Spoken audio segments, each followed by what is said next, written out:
Bom dia, boa noite, Shavuot Tov, uma boa semana para todos. Shabbat Shalom, Mashiach Now, redenção completa, verdadeira, definitiva para o mundo inteiro, aqui e agora já. A pergunta da semana é muito interessante. Ninguém merece? Ninguém merece?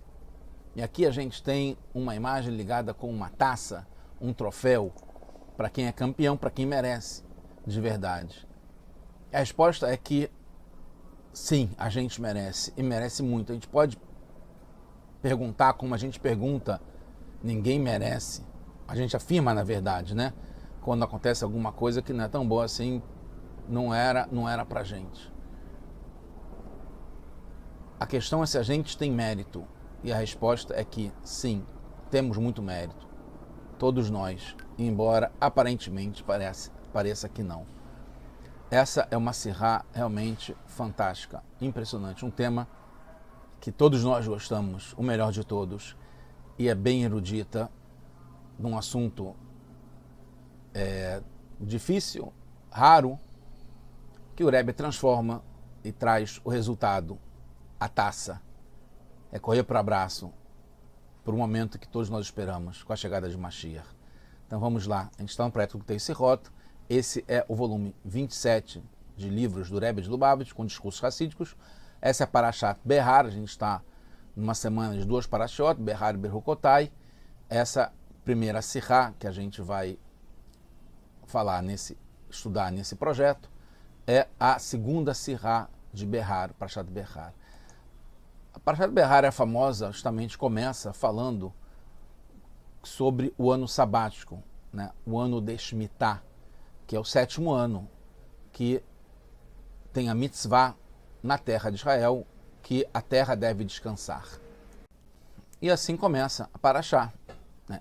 Primeiro fala as leis de Shemitah, que a gente não vai tratar aqui em profundidade, mas basicamente é que durante 6 anos se trabalha a terra, se colhe os frutos da terra, os frutos, plantação, colheita em geral, e no sétimo ano não se trabalha no campo. Depois fala sobre leis ligadas a vender, né, e não enganar, não fraudar, assim como está aqui no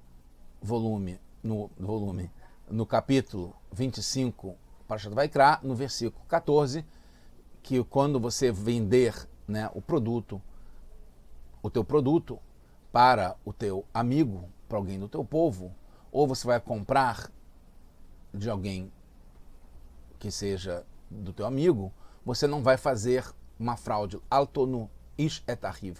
Uma pessoa não deve fraudar, enganar o outro. Depois fala no versículo 15, sobre as leis do Yovel, que é uma combinação de anos sabáticos, né, 7 vezes 7 anos, que chega no ano 49, e aí tem um descanso adicional no ano 50, que é Yovel, que é o jubileu, né, que está ligado com o ano 50 anos. Então, quando fala, quando chega o ano depois do Yovel, você vai comprar do teu amigo, e está ligado com qual é o tempo que vai ter de propriedade da terra, porque também volta para o seu dono original depois. Além de ser mais um ano de descanso da terra, tem também as leis ligadas às terras voltarem, as propriedades voltarem para o dono original. Então aí tem os assuntos do Yovel, do jubileu do ano 50. E aí depois fecha o assunto do assentamento em Eretz Israel, na terra de Israel, no verso 18. Vocês vão fazer as minhas leis e os meus estatutos, né? Vocês vão guardar e vão fazer tudo isso e vão se assentar na terra de Israel com segurança, com confiança. E depois, no verso 19, fala sobre a confiança em Hashem. E o Hashem vai dar para vocês, a terra vai dar para vocês os seus frutos, e vocês vão comer. No versículo 20 vai ser la sova, e vocês vão ficar saciados, né? Vai ter abundância, e vocês vão realmente ficar seguros no assentamento na terra. E aí depois fala que quando vocês vão falar, e quando vocês vão falar o que vamos comer no 7º ano, depois fala sobre tudo isso, e porque a gente não vai poder, vocês não vão poder, né? A gente não vai poder semear e não vai poder colher o fruto, né, desse ano. E essa pergunta, Vehitomru Manochal, que a gente vai perguntar o que comer, é a pergunta que a própria Torá faz. E é só no verso 20. Deveria ter surgido já no começo do assunto da Shemitah, que a gente pergunta o que a gente vai comer no 7º ano. Depois de 6 anos plantando e colhendo, e depois no 7º não pode plantar nem colher. Como está no versículo 2 ainda. A gente está no versículo 20. Shabbat Hashem, que a terra vai descansar, um Shabbat para Hashem. Como tem o 7º dia, que é o Shabbat, que a gente não trabalha, o 7º ano também não se trabalha. Depois tem no Dalet, né, versículo 4, Sadhalot Izra, que você não vai plantar, semear no seu campo, e Hamechalot Izmor, você não vai tirar as uvas do teu vinhedo.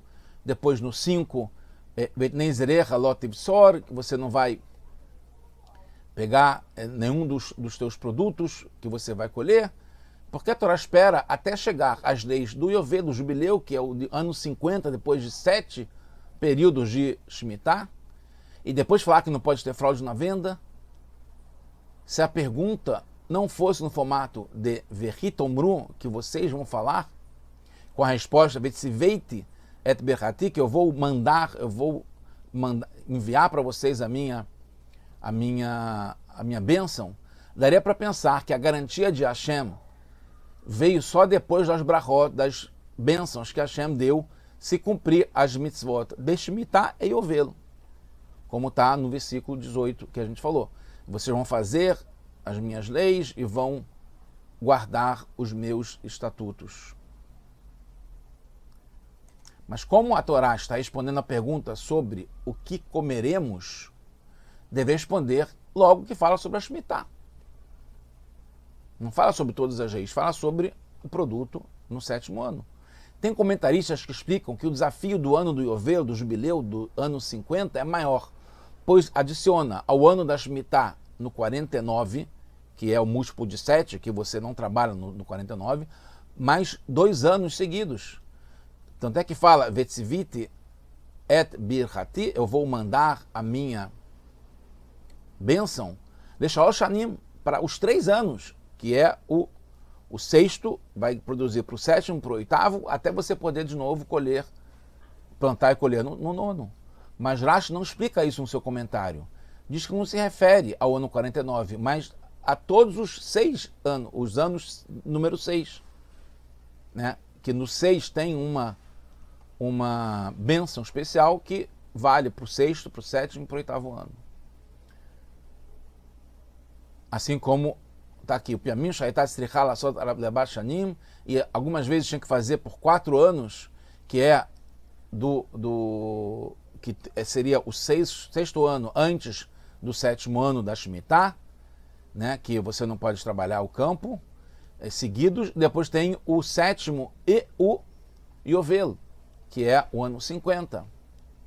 Mas isso que está sendo falado é ligado, Sheara Shmitot, está ligado com os outros anos Shmitot, que é o 7º ano que vem depois do 6º ano, que é no 6º ano que é dado a brachá, e é no 6º ano que a gente pergunta o que a gente vai comer. Então não é depois que tem os 50 anos. E por que a Torá então só coloca essa pergunta depois do assunto do Yovel? Tem uma outra pergunta que a princípio o Rashi deveria explicar. Como está escrito, Vehitomru.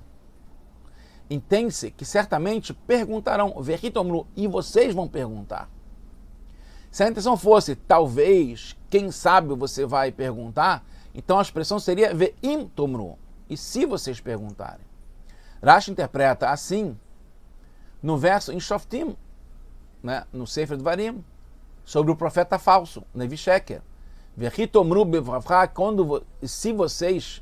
Quando vocês vão falar, vão pensar nos seus corações, como que eu vou saber se isso vai se cumprir ou não, se é realmente um profeta falso ou não? E aí o Urash explica, como quando você falar no seu coração, Atidim até nomar que Shavor Anania ben Azur, vocês vão falar isso no futuro, né? Que vocês vão falar depois. Precisamos entender quando acontecer um caso de um profeta falso. Precisamos entender por que a Torá usa uma expressão sobre o que será falado no futuro, como aconteceu no Shoftim, ou vai acontecer, porque é depois da nossa Parashá, explicando como precisa se comportar agora. Em princípio, quando perguntarão o que comerão, expressa uma falta de confiança específica em Hashem. Assim como aconteceu com Avraham, né, que não pediu uma prova para acreditar em Hashem, em Ler Lechá, que fala Ve'emin Bashem, que Avraham acreditou em Hashem. Ora explica, não pediu uma prova, assim como Moshe pergunta, o Rebbe não fala aqui, pediu uma prova para Hashem que vai salvar o povo do Egito. Além disso, antes do verso, com essa pergunta, nossa Parashá, Rashi já explica que não deverão se preocupar nos anos de seca. O Rashi fala que a terra vai dar o seu fruto, que vocês vão se assentar lá com segurança, com tranquilidade, que vocês não devem se preocupar nos anos que tiver uma seca, que tiver fome. Até Massova, o Rashi explica, mesmo nos intestinos vocês vai ter uma brachá.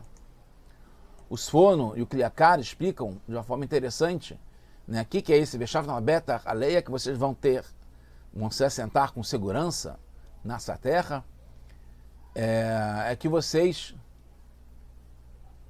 não vão precisar ir para a terra dos Goim, onde eles continuam plantando e colhendo e tendo frutos para comprar da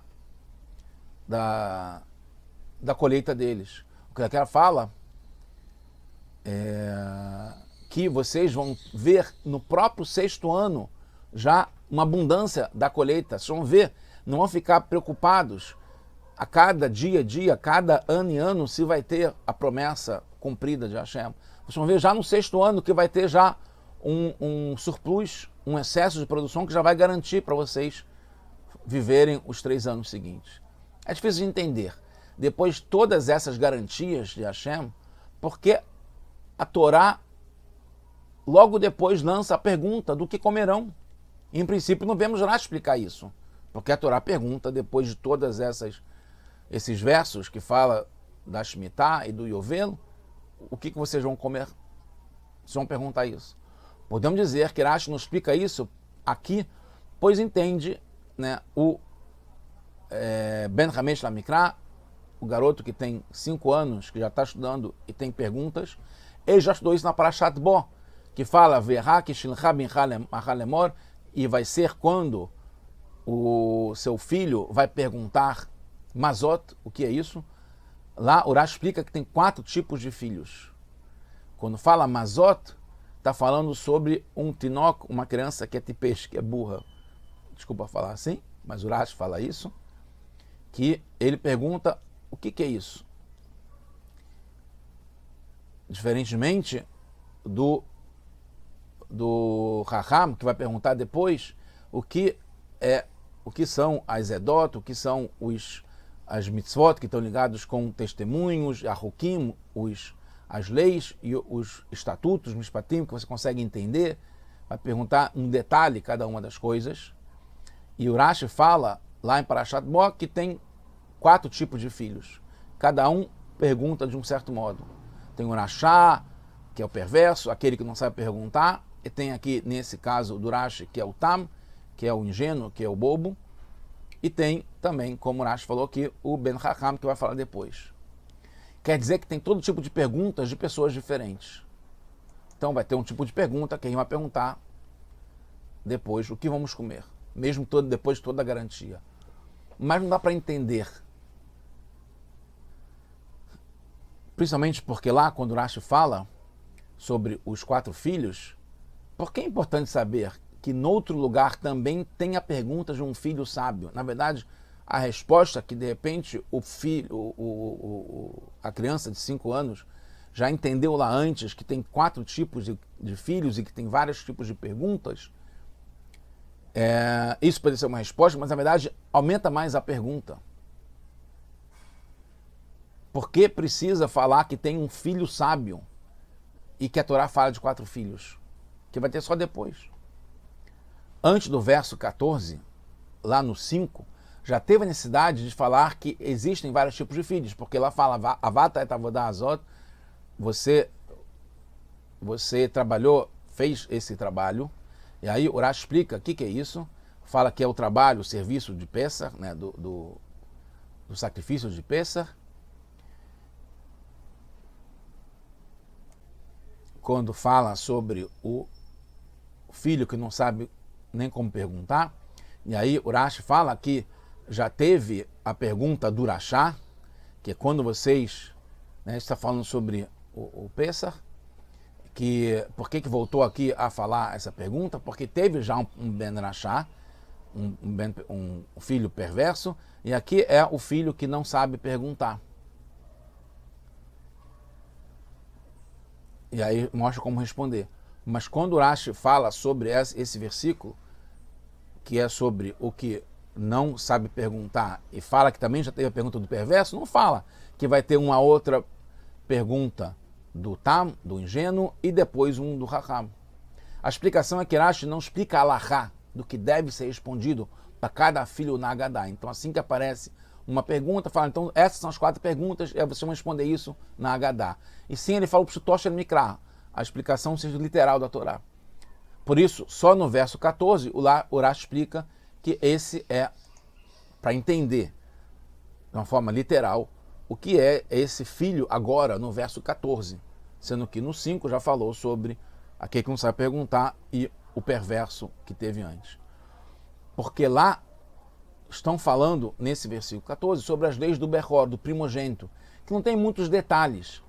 E mesmo quem não é um sábio, né, é um tam, é um ingênuo, não perguntaria simplesmente mazot, só mesmo um burro. Por isso o Rashi explica, esse aqui é alguém que é um burro, nocte peixe, que ele fala mazot, não sabe articular a pergunta, ele sabe fazer a pergunta, não é aquele que não sabe perguntar, mas ele pergunta de uma forma não articulada. O filho sábio também não pergunta especificamente sobre Pessah, mas em geral, Maedot, Ahukim, Mishpatim, ele sabe fazer a pergunta. Então aqui, na verdade, já dando a dica final, o Rashi está querendo dizer, de uma forma magnífica, que essas perguntas, aparentemente, que podem parecer aqui, que é uma pergunta boba de alguém que é burro, que é o que eu vou comer, enquanto que você está vendo as brachot, já está vendo as garantias que Hashem, o 6º ano já está dando para 3 anos seguidos, ou para 4 anos no jubileu. E o Rashi fala que, na verdade, é para todos os anos, 6º anos, que depois vai ficar sem trabalhar no 7º ano. Essa pergunta, o que eu vou comer, é a pergunta do sábio. Por isso que o Rashi liga com a pergunta do sábio. E é um sábio que pergunta nos detalhes, que quer saber. E então ele fala que esse que pergunta, esse filho que pergunta, que a Torá fala sempre de 4 filhos, tem que saber que filho que está falando. Esse filho agora que está perguntando o que a gente vai comer, que aparentemente tem falta de confiança em Hashem, não é alguém que não acredita em Hashem, alguém que não sabe perguntar, ou alguém que é burro, ou é um perverso. É o filho sábio. E esse filho que pergunta no 6º ano é a nossa geração, somos nós que estamos no 6º milênio e perguntamos como que a gente vai fazer para trazer Mashiach. A nossa geração não merece. É uma pergunta de um sábio. Por isso que o Rashi liga com o sábio. E o Rebbe explica isso para a gente. Por isso o Rashi não os menciona antes, os 4 filhos, quando tem o filho perverso e quando tem o que não sabe perguntar. Isso fortifica a pergunta anterior. Que um ingênuo, ele faz perguntas à noite, pertinentes à noite de Pessah. Por isso que Rashi menciona aqui a pergunta do filho sábio, que não é conectada com o primogênito, que é a pergunta do ingênuo. E se tem alguma relação entre elas, todas essas perguntas, todos esses filhos, porque já não explica antes com relação às outras perguntas dos filhos quando apareceu antes. Então, resumindo, no final das contas, para o filho Tam, o ingênuo, e o Raham, o sábio, não precisaria tanto responder para eles, porque não tem tanto a ver com a suspeita que eles não sabiam o que responder das mitzvot, não vão saber cumprir as mitzvot do Seder. Eles só querem uma explicação. E vemos então na Torá que quando chega uma pergunta, que então o filho vai perguntar depois, Mazot, o que é isso? Sobre o resgate do Bechor, a Torá nos obriga a responder ao filho, mesmo a um filho burro, entre aspas. Então a Torá aqui explica que mesmo um filho sábio, que é o da nossa geração, que naturalmente terá muitas perguntas, ele precisa ser respondido. E a gente quer ser respondido. Mesmo em questões gerais da Torá, não só do Seder de Pessah, como no caso do perverso e do que não sabe perguntar. Cada vez que tem uma pergunta na Torá, entende-se que fala para um dos filhos. É preciso saber para qual. Dibra Torá keneged arbabanim. A Torá sempre fala para 4 filhos. E a intenção não é só para perguntas que precisa esclarecer e confirmar que quem pergunta cumprirá a mitzvah, como no caso do Seder de Pessah, ou que a pergunta surge por dúvida ou enfraquecimento da fé, mesmo de um filho sábio, com o objetivo de entender os detalhes do assunto, como Edut, Hukim, Mishpatim. Assim também no nosso assunto, quando a Torá traz a pergunta depois do assunto inteiro do 7º ano, mesmo depois das leis do jubileu do ano 50, e mais ainda menos depois das bênçãos e garantias de Hashem. A Torá esclarece que não é a pergunta de um filho perverso, que precisa convencê-lo com uma resposta para que ele cumpra a mitzvah do 7º ano. Porque se assim teria feito a pergunta e esclarecido a resposta, logo começou as leis do 7º ano da Shemitah. Mas sim que é a pergunta de um filho sábio, como eu te falei. E o conteúdo da sua pergunta é: ao saber que Hashem garante que a terra vai ter os seus frutos e você vai ter muito para comer, vai ficar saciado, ele quer saber os detalhes, os modos que acontecerá essa bênção, que Mashiach vai chegar, que vai ter redenção, que vai ter Verhatem Lasova. Como o Sfono explica, que vai ter o alimento com a bênção mesmo dentro do teu intestino.